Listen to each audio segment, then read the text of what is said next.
Agora está chegando a hora da gente dividir o pão da vida, né?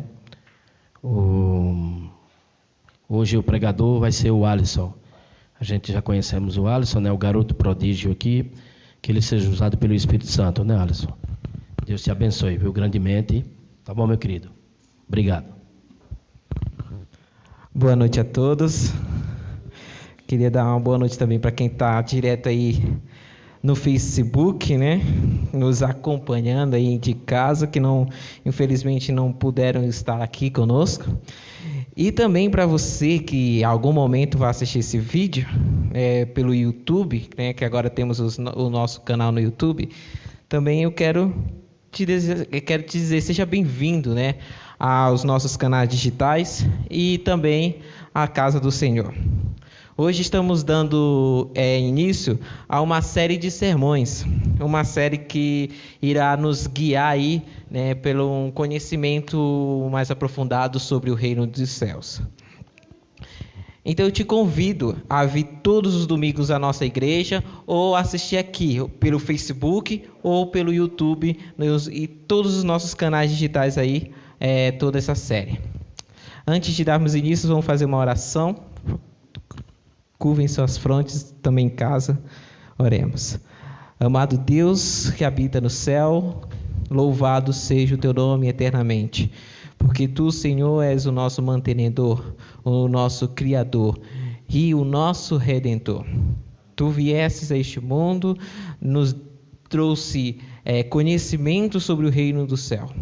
E hoje, Senhor, graças ao teu Santo Espírito, irei compartilhar mais um pouco desse conhecimento. Te peço que o teu Santo e amado Espírito possa guiar-nos, que possa o nosso coração estar aberto à aceitação e que possamos aplicar em nossa vida. São bênçãos que te pedimos e agradecemos em nome de Jesus. Amém. Há muito tempo tem o assunto de como as pessoas adquirem conhecimento é uma incógnita, né? Não sei se vocês sabem, cada tipo de pessoa ela adquire um conhecimento diferente. Uma aprende ao ver, outra aprende ao ouvir, outra ao ler e outras pôr na mão na massa, né? Na prática. Então cada pessoa consegue aprender de uma forma diferente. Jesus, ao abordar assuntos eternos, ele usava as parábolas. As parábolas para alcançar exatamente o coração das pessoas com o uso de elementos que por elas eram conhecidos. E é por isso que a partir de hoje estamos dando início a uma nova série aqui na igreja, Parábolas de Jesus. Então todos os domingos, acompanhe conosco, tanto no Facebook, no YouTube, em todas as nossas redes sociais. E quem puder vir à igreja, venha, que teremos uma série muito especial chamada Parábolas de Jesus. Por que Jesus ensinava por parábolas? É o seguinte, ele ensinava por parábolas porque ele procurava sempre um caminho para alcançar as pessoas. Seu objetivo com as parábolas era atingir as grandes multidões. Multidões que o seguiam de diversos lugares, né, que vinham, né, e diversos tipos de pessoas estavam ali naquela multidão, pessoas com propósito diferente, com crença diferente e com contexto socioeconômico diferente. Só para você ter ideia, as pessoas que acompanhavam Jesus em seus sermões eram rabinos, sacerdotes, herodianos, maiorais, amantes do mundo, beatos, e tinha aqueles que queriam que Jesus tropeçasse um pouquinho para acusar ele, né? Então, olha o tanto a diferença entre eles, eram enormes. E Jesus escolheu um método muito interessante, que foi as parábolas, onde ele poderia ensinar usando cenas da vida, né? Experiências comuns ou da natureza, para que a pessoa que ouvisse aquilo, quando, por exemplo, fosse para casa e acontecesse uma situação daquela, se lembrasse das palavras de Jesus naquele momento. Então isso guardava para elas. Abra sua Bíblia comigo no livro de Lucas, no capítulo 8.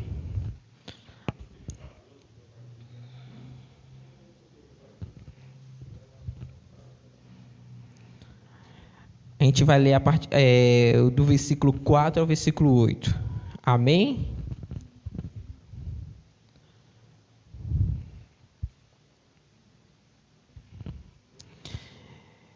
Que diz assim: afluindo uma grande multidão e vindo ter com ele gente de todas as cidades, disse Jesus por parábola: eis que o semeador saiu a semear. E ao semear, uma parte caiu à beira do caminho, foi pisada, e as aves do céu a comeram. Outra caiu sobre a pedra, e tendo crescido, secou por falta de umidade. Outra caiu no meio dos espinhos, e estes, ao crescerem com ela, a sufocaram. Outra, afinal, caiu em boa terra, cresceu e produziu a 100%. Dizendo isto, clamou: quem tem ouvidos para ouvir, ouça. Então, a primeira parábola que eu escolhi para trazer a vocês é a parábola do semeador. Por que a parábola do semeador? Ao meu ver, ao meu entender, é o fundamento de todas as outras, é a essência de todas as outras. Sem a parábola do semeador, as outras não tinham praticamente sentido nenhum. Então, por isso, eu escolhi começar com a parábola do semeador, e eu tenho certeza que é por isso que Cristo começou com a parábola do semeador. Então, vamos entender um pouco mais. Para mostrar por que Jesus escolheu a parábola do semeador, eu separei aqui um texto do livro Parábolas de Jesus, página 35, que diz assim, ó: o reino de Deus não devia prevalecer pela força de armas, nem por intervenções violentas, mas pela implantação de um princípio novo no coração dos homens. Por que Jesus escolheu essa parábola? Para implantar um princípio novo no coração daquelas pessoas e das nossas também, né? Para entender um pouquinho mais o contexto, vamos lá atrás, no período em que Jesus pregava. Os judeus daquela época, eles tinham uma expectativa diferente da vinda do Messias. Eles achavam que o Messias vinha como um rei em glória, cheio de servos, de soldados, cetros, súditos no trono, tudo eles imaginavam dessa maneira. Mas Jesus apresentou através dessa parábola algo diferente.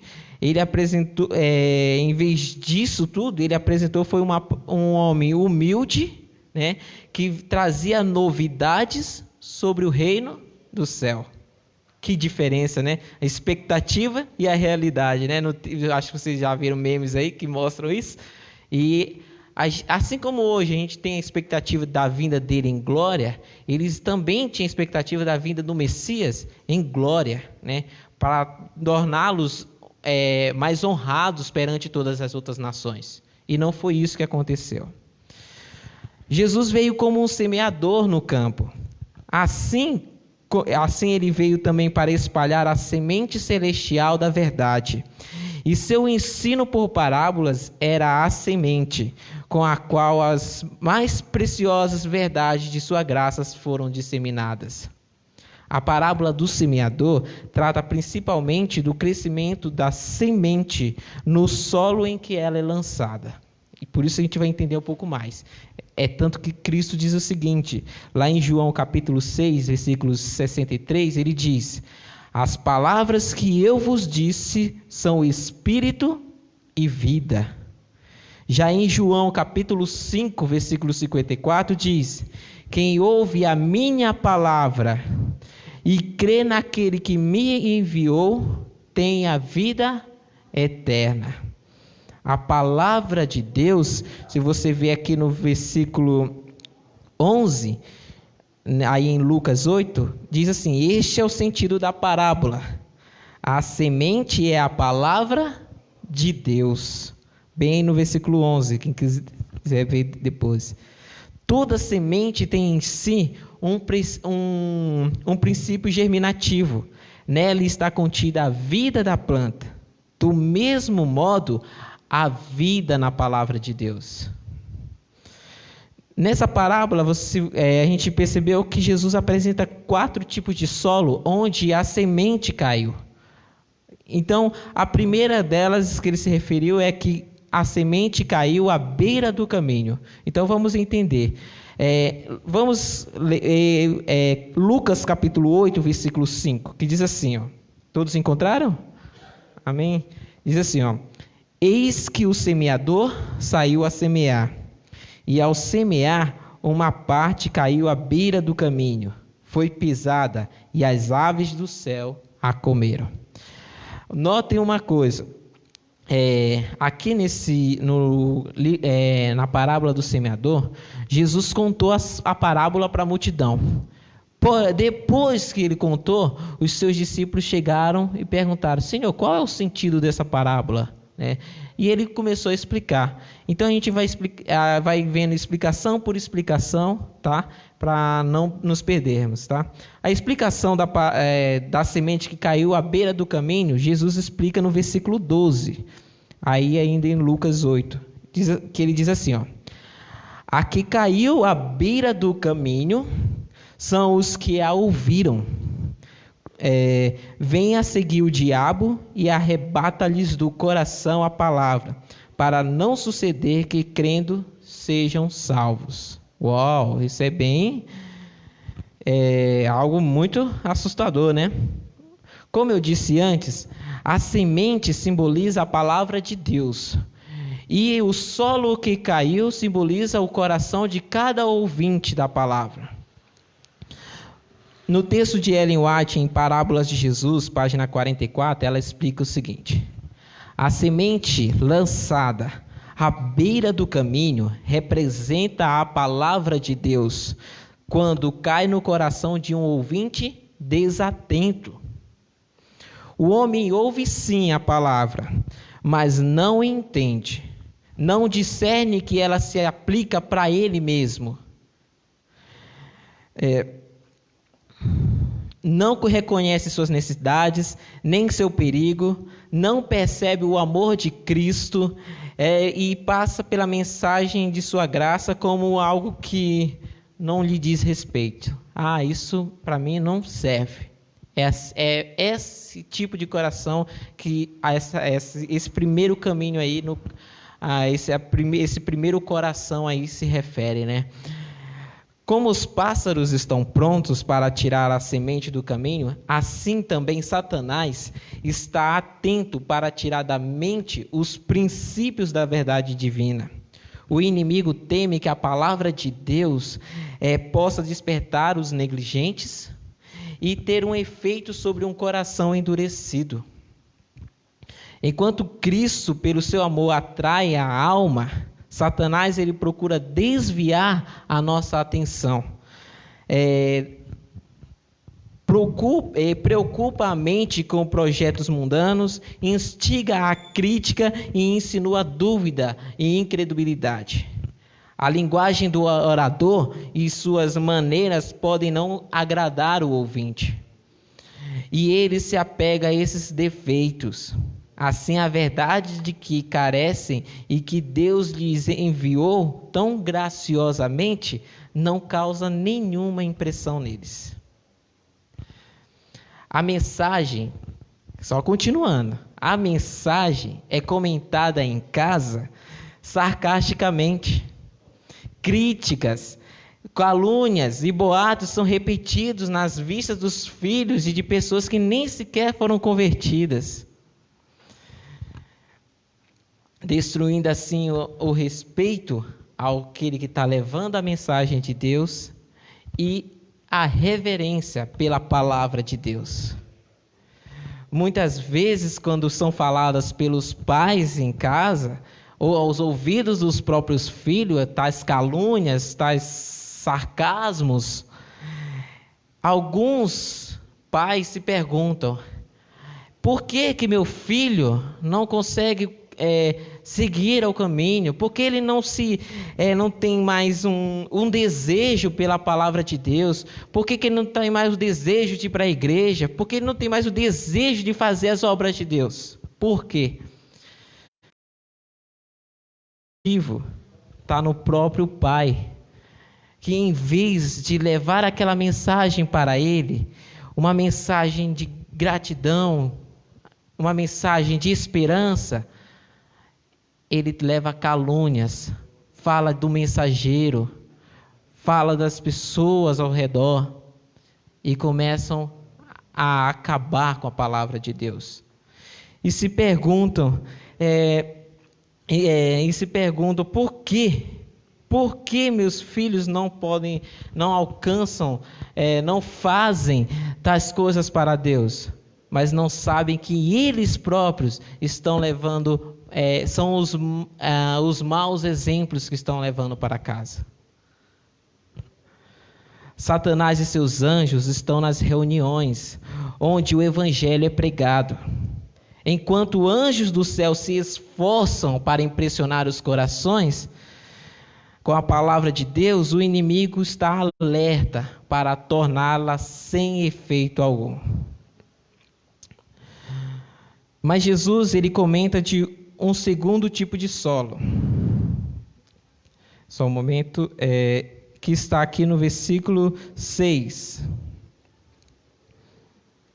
Lucas capítulo 8, versículo 6. Ele diz assim: outra caiu sobre a pedra, e tendo crescido, secou por falta de umidade. Jesus explica essa parábola. Eu estou citando sempre a parábola e depois a explicação de Jesus, porque nada melhor do que o próprio Cristo, né, explicar a parábola que ele acabou de citar. Aqui no versículo 13 ele explica: aqui caiu sobre a pedra, são os que, ouvindo a palavra, a recebem com alegria. Estes não têm raiz, creem apenas por algum tempo e na hora da provação se desviam. As raízes da planta, elas penetram profundamente no solo e se alimentam, né?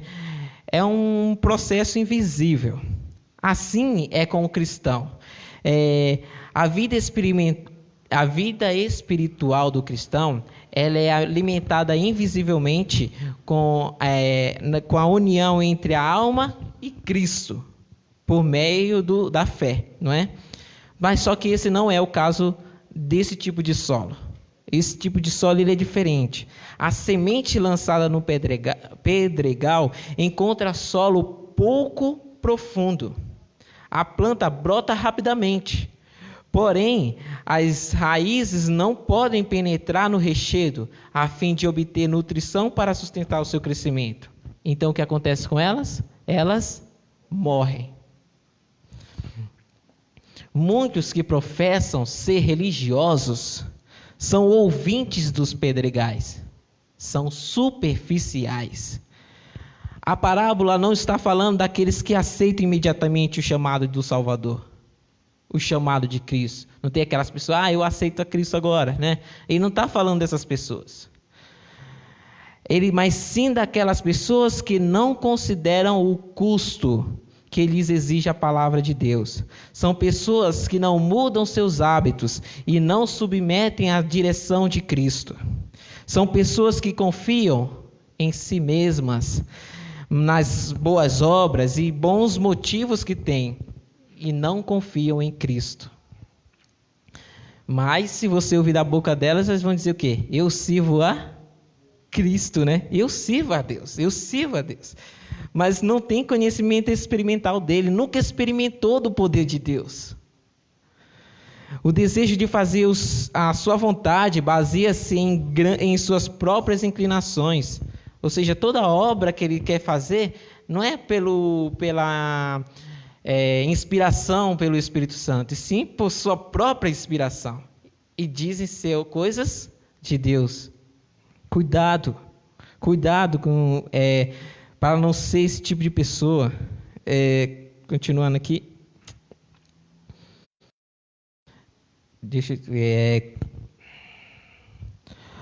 Seu procedimento, ele não está em harmonia com a lei de Deus. Eles professam aceitar a Cristo como seu Salvador. E, contudo, não creem que Ele lhes dará forças para vencer o pecado. Não tem relação pessoal com Deus, com o Salvador vivo, e seu caráter revela faltas herdadas. A gente vê isso por quê? Pelos próprios frutos que essa pessoa produz. Não estou apontando assim o que vocês têm que ficar olhando um para o fruto do outro, não. Mas a gente vê, a pessoa se mostra a si mesmo. Muitos aceitam o evangelho para escapar do sofrimento. Está sofrendo muito, vem para a igreja e aceitam a Jesus e começam a vir para a igreja para tentar escapar daquele problema lá que está atormentando, Mas não deve ser assim. Nós devemos aceitar o Salvador para ser libertos do pecado. Amém. Coisas que muita gente não faz. Querem sair do sofrimento, mas não querem sair do pecado. E misturam pecado com santidade. E não é assim. Esse tipo de pessoa, ele se ofende quando a palavra de Deus lhes aponta algum pecado acariciado ou exige renúncia e sacrifício. A resposta para essas pessoas é nascer de novo. A única esperança para esse tipo de pessoa é reconhecer em si mesmas as palavras de Cristo a Nicodemos. Necessário vos é nascer de novo. Na verdade te digo que aquele que não nascer de novo não pode ver o reino de Deus. Esse texto está em João capítulo 3, versículo 7 e o versículo 3. Eu fiz a união aqui. Quando se fala em verdadeira santidade, ele se refere à integridade do serviço de Deus. Essa é a condição da verdadeira vida cristã. Cristo requer a entrega de sem reservas ao seu serviço. Ele exige o seu coração, ele exige a sua mente, o seu intelecto e todas as suas forças. Você não pode acariciar o eu. Isso não pode ser acariciado. Quem vive para si mesmo não é cristão. Mas Jesus também menciona um terceiro tipo de solo em que a semente caiu. Vamos ver aí Lucas capítulo 8, versículo 7. Ele diz assim: outra caiu no meio dos espinhos, e estes, ao crescerem com ela, a sufocaram. E Jesus explica logo no versículo 14. O que caiu entre os espinhos são os que ouviram e no decorrer dos dias foram sufocados com os cuidados, riquezas e deleites da vida. Os seus frutos não chegam a amadurecer. Esse é muito interessante e esse nós devemos tomar muito cuidado. Esses são os que ouvem o chamado, mas os cuidados deste mundo, a sedução às riquezas, sufocam a palavra e ela se torna infrutífera. Sabe por que o cristianismo está em crise nos últimos tempos? Pela teoria da prosperidade que se tem pregado muito hoje. Ninguém mais tem pregado sobre o reino do céu. Se pregam muito hoje sobre a prosperidade. Sabe por que tem gente que tem medo de dizimar? Por causa da teoria da prosperidade. Sabe por que tem gente que tem medo de ofertar? Por causa da teoria da prosperidade. Por causa disso, os fiéis temem a dar o que é de Deus. Por causa dessas coisas. Se não forem abandonados os velhos hábitos, as práticas da vida pecaminosa anterior, se não forem expelidos da alma os atributos de Satanás, a colheita de trigo será sufocada. Entenda uma coisa: os espinhos do pecado crescem em qualquer lugar. Eles podem crescer. Eles não precisam de um cultivo especial. Mas a graça, sim, ela precisa ser cultivada. Os espinhos que não forem cortados, os espinhos que foram cortados, mas não desarraigados, porque tem que tirar a raiz, não é? Porque senão nasce de novo. Os espinhos que não foram desarraigados brotam novamente e crescem de novo até sufocar novamente a palavra de Deus. Os cuidados, as riquezas, os deleites da vida são as que sufocam. Tudo isso são usados por Satanás no jogo da vida do ser humano. Em 1 João, capítulo 2, versículo 15 e 16, é nos feita uma advertência. Quem quiser procurar aí.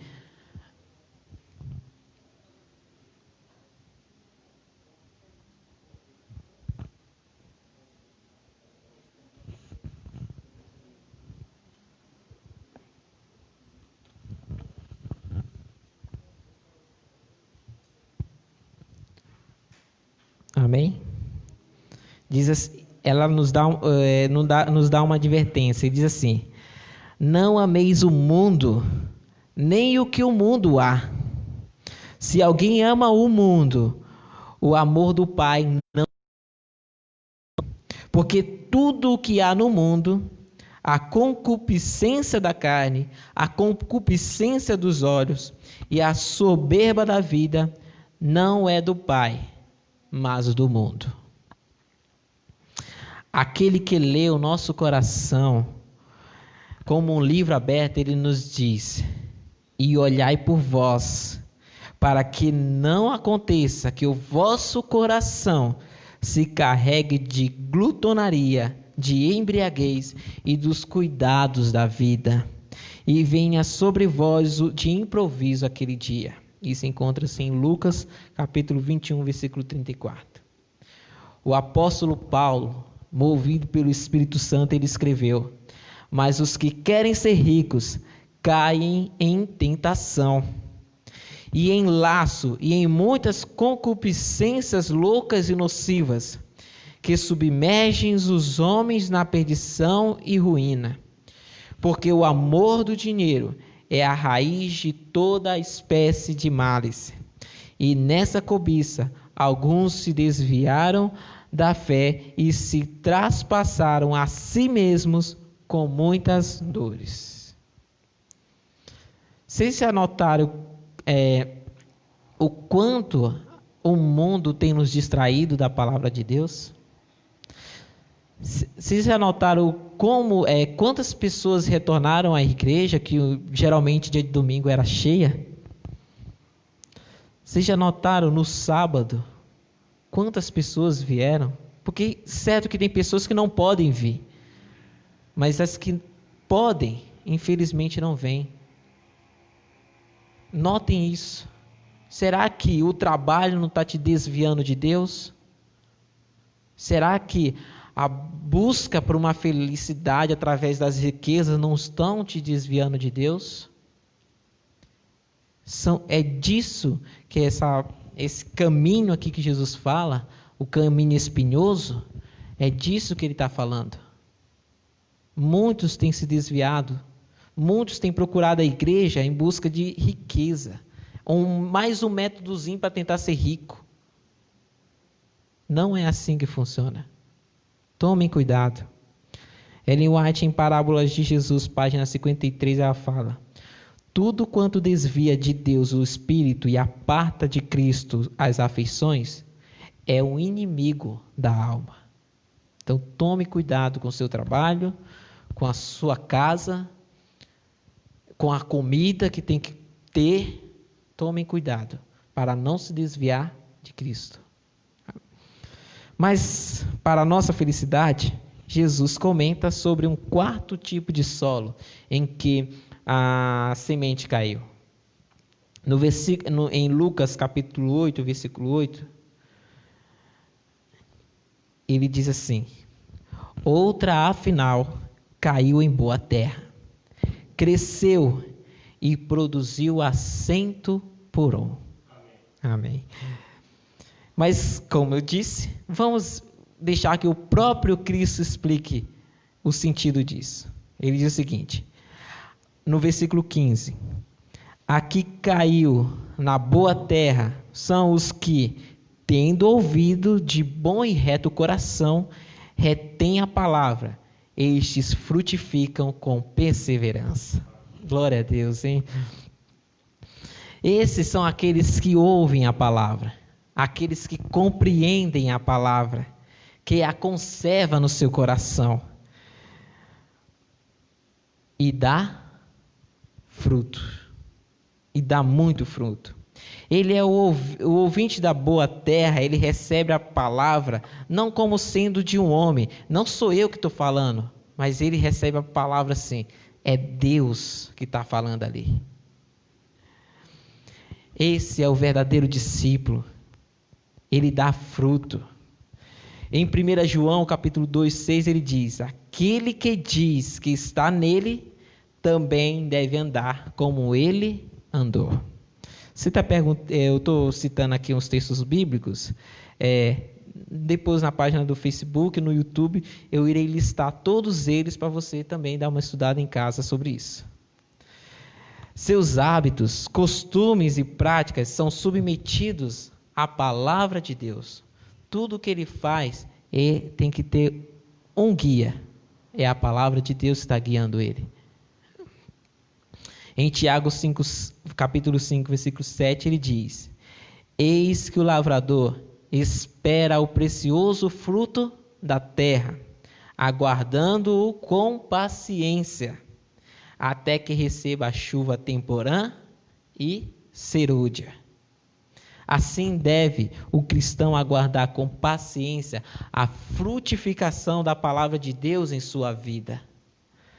Muitas vezes Deus nos atende às orações quando lhe pedimos as graças do Espírito Santo, levando-nos às circunstâncias que desenvolvem estes frutos.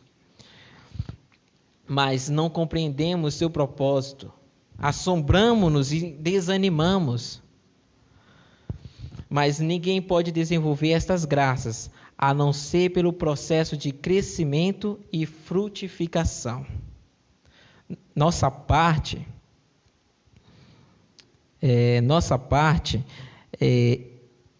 é receber a palavra de Deus e conservá-la em nosso coração, rendendo-nos inteiramente à sua direção, e será assim realizado em todos os nossos propósitos.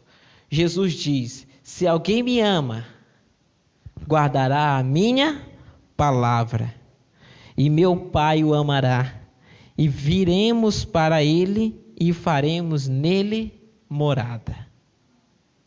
Isso está em João 3. O encanto de uma mente mais forte e mais perfeita pairá sobre nós, porque nós estamos tendo a ligação com a maior fonte de poder, que é Cristo. Em nossa vida religiosa seremos levados em cativeiro a Jesus. Não mais viveremos a comum vida, aquela vida de egoísmo, mas Cristo viverá em nós. Seu caráter será reproduzido em nossa natureza. Deste modo, produziremos os frutos do Espírito. E o fruto do Espírito é amor, alegria, paz, longanimidade, benignidade, bondade, fidelidade, mansidão e domínio próprio. Em Gálatas 5, 22 e 23 ele termina, contra estas coisas não há lei. Meu querido, o nosso coração deve ser um solo fértil para que a palavra de Deus frutifique. Isso significa que devemos estar atentos a cada ensino de Jesus. Hoje eu quis começar com a parábola do semeador. Não perca nenhuma das parábolas. Se perder, vai estar gravado no nosso Facebook, no nosso YouTube. Não perca cada estudo desse. Fiquem atentos aos estudos, aos ensinamentos de Jesus em nossa vida. Isso que quando a palavra de Deus vier a nós, ela deve ser entronizada em nosso coração e deve ser aplicada à nossa vida. Os que têm ouvido a palavra e guardados toda a palavra da verdade, irá frutificar. É um processo que não vai ser de uma hora para outra. Você vai crescer e crescer e crescer. Mas nós devemos ficar firmes. É através da palavra, você sendo guiado pela palavra, pelo Espírito Santo, lógico, é Ele que inspirou a palavra. Você sendo guiado, você frutificando. É assim que iremos ver na sua vida e no seu caráter. E é assim que podemos testemunhar para Cristo. Nós iremos cantar mais um hino, né? Eu peço que coloquem-se de pé, aquele que aceitar mudar o coração para a aceitação, né? e se manter firmes no caminho do Senhor. Você quer isso essa noite? Então se põe de pé, que ao final deste hino, eu irei fazer uma oração por cada um. Amém?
Deixa a luz do céu entrar. Abra seu coração de par em par. Eu te convido essa noite a abrir o seu coração para que ele seja fértil e que ele produza muitos e muitos frutos. Assim como diz aqui no versículo 8, a 100 por 1. Amém? Oremos. Amado Deus, Criador dos céus e da terra, obrigado, Senhor, por mais esta mensagem maravilhosa. essa mensagem que nos deixa alerta para o tipo de coração que nós estamos tendo. Nós te pedimos, Senhor, que ajuda-nos a amolecer o nosso coração, para que possamos aceitar a tua mensagem e que através dela possamos aplicá-la em nossa vida e produzir frutos a 100 por 1, e que possamos através disso, através da nossa vida, através do nosso caráter, testemunhar de ti e trazer mais e mais pessoas ao teu caminho, mais pessoas que possam também ter seus corações férteis para produzir muitos e muitos frutos. E assim, Senhor, que a tua mensagem seja levada por todo este mundo. E então, Senhor, por o trono de glória, o teu Filho possa vir nos buscar. Senhor, estamos passando por momentos difíceis. Eu sei, Senhor, que o pecado nos rodeia, mas nós te pedimos que nos liberta do pecado e que assim, Senhor, possamos seguir o teu caminho, a veredas da justiça, e que possa, por amor do seu nome, habitar na tua santa casa para todos sempre. Amém.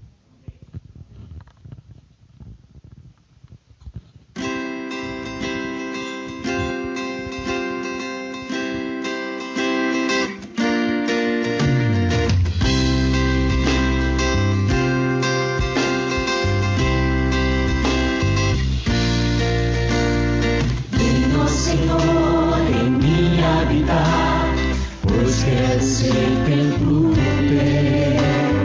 Quando eu sair desse lugar, que Jesus permaneça em mim. Permaneça em mim. Permaneça em mim. Permaneça em mim, meu Senhor, permaneça em mim.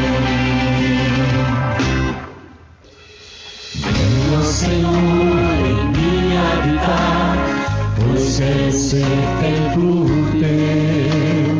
Quando eu sair deste lugar, que Jesus permaneça em mim. Permaneça em mim. Permaneça em mim. Permaneça em mim, meu Senhor, permaneça em mim. Permaneça